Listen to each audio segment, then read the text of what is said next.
ప్రముఖ యూట్యూబర్ అన్వేష్ వ్యవహారం రోజు రోజుకు ముదురుతోంది. హిందూ దేవుళ్లపై అనుచిత వ్యాఖ్యలు చేయడం, భారత జాతీయ జెండాను తన ఇన్స్టాగ్రామ్ ప్రొఫైల్ నుంచి తొలగించడం వంటి చర్యలతో నెటిజన్లు తీవ్ర ఆగ్రహంతో ఉన్నారు. దీని ప్రభావం అతని సోషల్ మీడియా ఫాలోవర్లపై స్పష్టంగా కనిపిస్తుంది.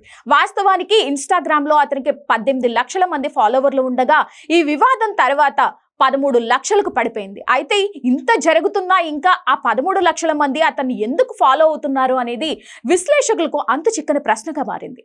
మరోవైపు ఈ కేసులో బీజేపీ నాయకురాలు నటి కరాటే కళ్యాణి ఎంట్రీ ఇవ్వడంతో వ్యవహారం మరింత సీరియస్ గా మారింది. ఆమె పంజగుట్ట పోలీస్ స్టేషన్ లో అన్వేష్ పై ఫిర్యాదు చేశారు. అన్వేష్ ఒక దేశద్రోహి అని, పిచ్చి పిచ్చి మాటలు మాట్లాడుతున్నాడని, అతనిపై ఐటీ సెక్షన్ 69A నమోదు చేయాలని ఆమె డిమాండ్ చేశారు. అంతేకాకుండా అతని యూట్యూబ్ ఛానల్ ను బ్యాన్ చేయాలని, ఇండియాలో ఉన్న అతని బ్యాంక్ అకౌంట్లను తక్షణం ఫ్రీజ్ చేయాలని పోలీసులను కోరారు. పోలీసులు కూడా ఈ కేసును సీరియస్ గానే తీసుకున్నట్లుగా కనిపిస్తోంది. ఇప్పటికే ఇన్స్టాగ్రామ్ హెడ్ కు లేఖ రాసి అన్వేష్ ఐడి వివరాలు, లొకేషన్ సమాచారం కోరినట్లుగా తెలుస్తుంది.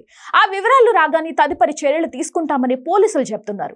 అయితే ఇక్కడ నెటిజన్లకు ఒక పెద్ద అనుమానం కలుగుతుంది. పోలీసులకు బలంగా తలుచుకుంటే ఎక్కడున్న వాడినైనా 24 గంటల్లో పట్టుకుంటారు. అలాంటిది ఇన్ని రోజులు అవుతున్నా, అన్ని ఫిర్యాదులు వస్తున్నా అన్వేష్ ని ఎందుకు పట్టుకోలేకపోతున్నారు? ఈ జాప్యం వెనుక ఐపీఎస్ అధికారి సజ్జనార్ కు అన్వేష్ కు మధ్య ఉన్న సాన్నిహిత్యమే కారణమా అనే చర్చ ఇప్పుడు సోషల్ మీడియాలో జోరుగా సాగుతుంది. గతంలో బెట్టింగ్ యాప్స్ ను ప్రమోట్ చేసే సెలబ్రిటీలపై అన్వేష్ పోరాటం చేసినప్పుడు సజ్జనార్ అతనికి మద్దతుగా నిలిచారు. వీరిద్దరూ కలిసి ఒక లైవ్ చాట్ లో కూడా పాల్గొన్నారు. అప్పట్లో వీరి మధ్య మంచి సాన్నిహిత్యం ఉండేది.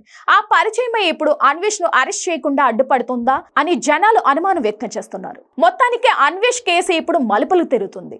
ఒక పక్క దేశద్రోహం ఆరోపణలు, మరో పక్క సోషల్ మీడియాలో తగ్గుతున్న ఆదరణ, ఇంకో పక్క పోలీసుల జాప్యంపై అనుమానాలు.